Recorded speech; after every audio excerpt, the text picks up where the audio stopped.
Alright folks, I'm going to be using remelt on this project. We're going to be making black and blue willowtails and stinger shads, okay? Here's the blue. Alright. Bam, look at the steam coming out. It's cool outside, guys. It's about 55 degrees here today. I got my garage door open right here behind you. That's why it's cool. You can see that this fan's pushing that stuff that way. That's what it's all about, so I don't have to breathe it. Alright, there's the blue part, okay? That's a pretty blue. Alright, we're going to let that cool. We're going to open those up. I'm going to tell you what I'm going to do with the tails, and then we're going to get some black going. I've got some black right here. I'm going to go ahead and stick it in the microwave, guys. I'm doing remelts, so I'll chop it up in pieces, okay? And I told you this before, I keep my colors in the tubs like this. I got 4 of them up here. You can see there's blue, there's some gold, there's some pearl, and you always have a little bit left over. So I go back through and dig before I make a bait and see what I've got to use. So while I'm waiting for this to cool, I'm going to start melting this black, because it's going to have to be put in the vacuum chamber too to pull the bubbles out of it. I had to do it to this. Alright, let's let that cool, let that heat up. Alright guys, let's open these up. See this part that pours over it? It won't stick to it, you just pour it out. Now this is the willowtails. Now here's what we're going to do. I got a little pair of scissors here too. Here's what we're going to do on these willowtails, okay? I'm going to go through this first ring right there, and I'm going to cut them off. Every one of them, okay? Right behind that first ring. Alright? And I'm going to cut them off. And then, that's our black melting. Then, I'm going to take and lay them in this mold, just like this right here. Now I'm doing willowtails and the shad at the same time, guys. I'm not going to go through all this trouble just for one mold. When I go this trouble, I usually make a couple molds. Sometimes I do 3, sometimes I do the other shad too. Now, on this one, what I've got to do, I've got to get this runner out of here, okay? So we can pour the next color. That's the blue half, alright? So what I got to do, alright, trying to get here where y'all can see what I'm doing. I'm just holding the knife here and pulling the runner up against the knife and cutting those right off at the head. Now, I got to make sure all these go back where they're going. Now see how they're trying to stick to each other and everything? I'm fighting them. I got to try to get them back down where they go. I can take a little oil and rub it on the mold right here across the back. Now I get a little bit of oil in my hands, and then I get these tails back in place. Got to make sure these bodies are back in place. You can fight those things and fight those things, guys. And that's grapeseed oil that I had left over. You know, it got outdated. We use that for cooking and stuff here. We use grapeseed oil because it's better for you. Now, see, and we're right back where they go. That oil really helps. All right, there's a porter for you if you're fighting that. Now, we need the other half of it, which is right here. We'll put that together. Now it's ready for the black. All right, I'm going to finish these blue ones, and then we're going to haul at you. Okay, guys, this is the black. I just reheated it. Now we need it above 325 to. Okay, it's 360. What I'm going to do, and it'll cool fast, guys. And you put it in the injector. You know the injector's going to cool it some too, isn't it? Right? Because it's cold. It's like I told you, it's 55 degrees out here right now, outside. So all this stuff's going to cool pretty fast. So I'll get it down to about 330, 340. That's 348. It's dropping pretty fast. 335. See how fast it's cooling? All right. I got a fan blowing across it. All right. Now I'm doing the willowtails here. I'm doing the willowtails here at the same time. And when I do the porta catch fishing part, I'll probably just fish with one of them, and then we'll come back. Oh, that's something down. We'll come back and do the other one. But I'm doing the porta catch at the same time, so you'll probably see the same porta catch with it. All right, we're gonna let that cool, and then we're gonna open these molds and see what we got. Okay, let's see what we got here. All right. There you go. Willow tails, they all look good. Black, blue. Lay them on the table behind me so they can cool. Guys, let these baits, I let them set until the next day before I do anything to them. I let them cool. I'll tell you what I've learned from mistakes. If you bag them, I've waited 2 or 3 hours and bag them, and you get one of them a little crooked in the bag, it'll always be crooked. So I've learned to wait till the next day. All right, there you go. Blue bottom, chartreuse top. Does it look good? All right, guys, put your number down, 1 through 150. You know what to do, 1 through 150. You say the number's 100 and you put down 105 and somebody puts down 90, the 90's going to win. It's the closest to the number I write down without somebody going over, okay? That's the criteria. And I'll notify you. Under the video it says show more. You can click on that. My email address is underneath there. And when I contact you and say, hey, you've won, you email me your address and I'll ship out to you. And I've been sending these winning baits, ones that you win. And then I've been sending packs of other colors, chartreuse, smoke. I'll put a variety in there, and I usually send 5 packs of baits, okay? All right, sometimes I'll throw a hair jig in. It depends on what I've got, you know, laying around here, guys. But I make baits all the time. All right, guys, 1 through 150. Appreciate you. Hit the like button.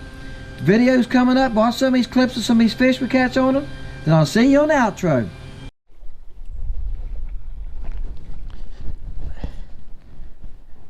Come on. Bam. All right, guys, I'm trying to catch a few crappie.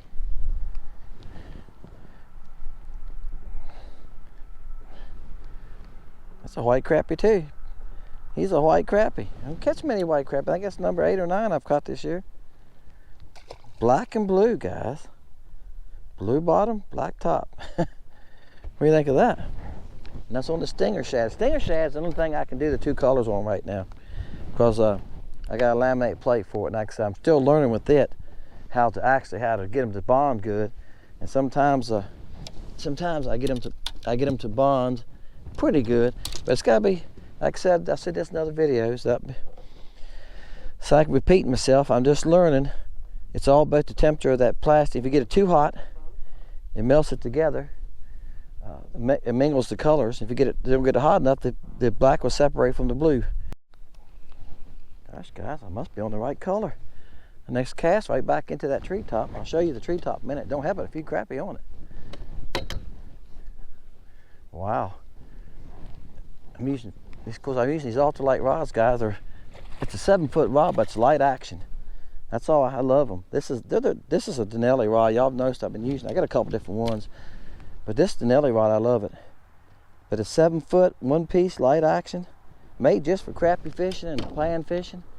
It's really nice. Moderate action. Oh boy, he's been bit too. I've caught a lot lately. It's been bit, ain't it? Come here. Come here. Don't you put that hook me. Now I got a nasty hook in this bait because I wanted a pink head. I like the big hooks. Don't get me wrong. I've said this in video before with them, and those small hooks hold just as good. Regular hooks, and I like the gold ones. Oh boy, that's a nice fish, guys. Y'all mind if I look, make sure I'm recording? All right. He's pretty thick too. Let's see how big he is. Y'all want to guess? I call the sizes sometimes, and people are saying I'm over guessing them. So, all right, head against this end. He's almost 13. He's 12 and 7/8, something like that, guys. 12 and 3/4. We're gonna be fair with it. We want to be fair. All right, guys. So that's a nice fish, guys. You catch them over 12 inches. That's a nice fish. All right, that's black and blue. All right, guys. I'm gonna try to show y'all what I caught these couple crappie out of. All right, okay. See that treetop?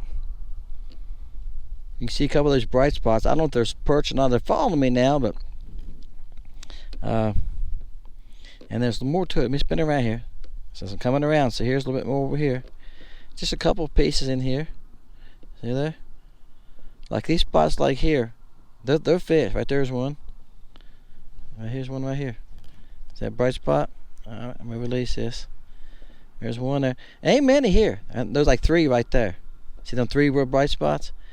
And every once in a while when I come by them with the bait, one of them will come off that brush and follow me a little ways, and that's it. They're not monsters. They're nice little crappie, 10, 12 inches probably.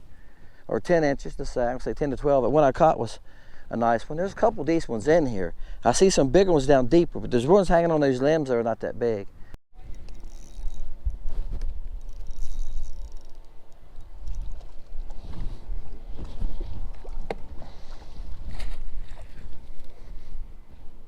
Bam.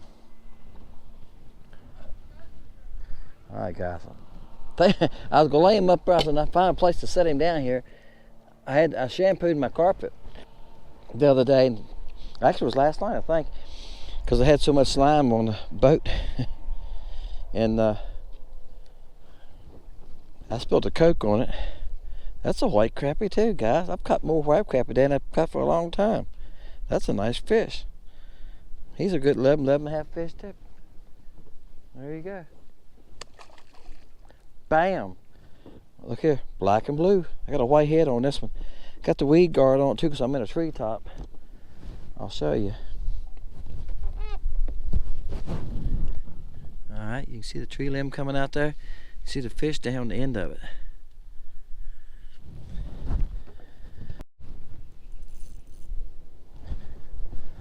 Alright guys, I think I got a good one. Bam.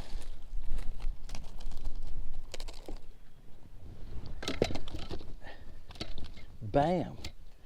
I seen this fish down there. He was on the bottom. He was down on the bottom of the log.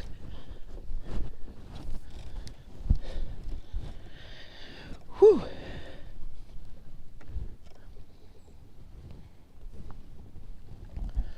Black and blue, baby. That's a nice one, guys. Let's see how big he is. Black and blue, baby. I'm telling you, I worked for this fish. I've been after him for about 20 minutes. I could see him down on the bottom. Look at there, guys. He's 15 inches on the nose. Whew. I just said earlier to myself, I've caught a 15-inch crappie. Look at how thick he is every day. So, you know, whew, that's a nice one. I'm gonna restock him. Going. Black and blue. How many of y'all ever used black and blue? And this is in that stinger shad. Alright guys, I'm gonna see if I can pull one more off here. I showed you the tree earlier. There's a bunch of small ones mixed into it, but this one was down under all the limbs, and I kept working my bait up. I got hung up twice. I had to go over and get it, and I kept trying to work it down through the limbs. He was down on the bottom of the log, and when I got it down, I seen him move out, and I shook it a couple times, and he rolled at it and grabbed it. All right, guys, I was heading back in. I thought I would check this old road bed, and bam, I looked over at this dock, and here's some crappie under this dock. Bam, and guess what? They like black and blue too. Bam. You know, I went up in the riverhead to start this video. Black and blue. All right, and I caught a couple up there. And the reason I went up there, guys, I was up there. I made the black and shoot, I got too close to the dock. Really, wind's pushed me a little bit. I made that video, chartreuse and black. I'm gonna get it away from the dock. I hate getting too close to the dock. That's really spooks them sometimes. Sometimes it doesn't make any difference. Sometimes that ends your bite right there. And that's why I went back up there. I found crappie up there a couple weeks ago, and last year, that was one of the best places I fished in the fall. I caught a bunch of crappie up there last year in that river end. I mean, a bunch of crappie. And I probably caught, gosh, guys, I was probably catching at least 40 to 50 crappie a day. If I could cast. Yeah, the lake's still up, and I got a decent opening right here, and I can't hit it. All right, you know, I'm too far from it, guys. That's the problem. I turned my boat around, I'm too far from it. I'm trying to throw 20 feet and skip it, and it's too far. You know, my trolling motor's still down, so I'm kind of lazy sometimes. I get tired of turning it by hand. So sometimes I try to do what I can do from where I'm at. All right, so I get back over here, I can get up under there. You need to be about, that's probably 12 feet from the dock to skip it good. You get too far, you can't get the angle good, and the bait hits the water too soon. It just don't work. I had a bump. I don't even see them now. All right, there they are. All right, my bait's on there. They're back there a good little ways. Let's see if we can catch one here now. I hit the water too soon. You see it hit and bounced up under the dock and hit. And when you hear them hit on that dock, they're not going far, guys. All right, that time she went on back in there. You don't want to hit the water till under the dock or just at the mouth of it. But you're not going to get it right every time. I've had a couple people make comments they can't skip like that, I can't get the docks. I don't do it every time either. You see that too. I probably average one of 3 casts that's good. And I get lucky sometimes and I'll get a couple good ones in a row. But the bigger the opening is now, the easier it is. If I got a big opening, that there's about 7 inches probably. If I got a foot opening, I can do it every time.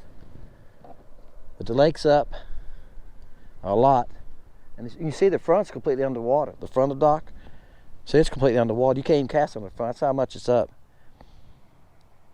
The water's nasty. At that time, they never even moved. I'm watching them. I don't even see my bait. Something bumped me. All right. I seen one move that time. All right. Once I set the hook, I seen him move. Like I said, once you catch one out of the school like that sometimes, that's it, 1 or 2 on this lake. Now there are times in the spring you can get on school sometime and catch. I caught 32 off of one dock this spring. And there was a bunch on it too. But it seemed like here in the fall and summertime, when summer comes along fall, once you catch 2 or 3, sometimes you might get 6. This ain't a very big school anyway. See him right there? Well, it might be what? It's a little pile. That little pile right there. I don't know how many it is. It might be 10 or 12. So once I catch 1 or 2 of these, now some of them are ran from them. The bait come past them. That little pile I just showed you, it's split up now. Some of them moved. All right, I got one of them. There was still a couple falling that one of them decided he wanted it. He fights like a sun perch. Runs sideways. Yeah, that's cause the size. His size probably. Man, he's probably right at a keeper. So I catch a lot of them this size guys, and I go like, yeah, he's a teenager. Let's see how big a teenager is. I call this fun size, guys. He's 10 inches. So he'd be a keeper for most places. Hey folks, thank y'all for watching Fishing Lake Country. Black and blue. Have you ever thought about using black and blue for crappie? You know, we use blue, right? A lot. Okay, and let me show you what I was using. Sun's hitting it good there now, you can see it. I even got a little piece of lip on there. I think that's from one of the last crappie I caught there. But I was using this weed guard too. And those trees up on the river end. Alright, I was on the river end of the lake and those trees, so I started. Alright, my little 7-foot light action rod. And guys, I use these Fluger reels. I've got one of the nicer Fluger presidents. I think it's the XT or whatever. The rest of them are just these Fluger reels. They're like $50. 4-pound P-line, FloroClear. That's all you need, guys. They work fine. And look, I got some black. These are the black and blue ones. I made a batch. I've got them in the willow tails and some other stuff. We'll do a pour catch on those also. Appreciate you guys. Put a number down, 1 through 150. That's what we're still doing. Whoever gets the closest without going over, I'm going to send you some baits, guys. Mailed out today to folks that won last week. People are getting appreciating it, giving me good comments. They're catching fish on the baits that I'm sending them. That's the greatest thing, right? So I appreciate you. Just out here fishing, just getting ready to head in. Thought I would give you the outro on the water today. Nice sunny day, a little breezy. Still fighting that trolling motor, guys. It's been almost 6 weeks since I've had it looked at and they ordered me a part. Hopefully it comes in. Now guys, I made this video, this is Thanksgiving week. I have fished, today makes 9 days in a row, just making porta catches. I've made one every day. So I'm trying to sandbag and stack them up. So when you see this, you go like, gosh, Dennis, this is January. You made this in November. Yeah, I did. This is Thanksgiving week. This is after Thanksgiving, guys. The Saturday after. But January, December, late December, January could be tough, guys. It could be 35 degrees every day for a couple weeks. I don't know. So I'm sandbagging. I'm stacking up some videos. Appreciate you. Hit the like button. It helps me a lot. Subscribe. See you next time on Fishing Lake Country.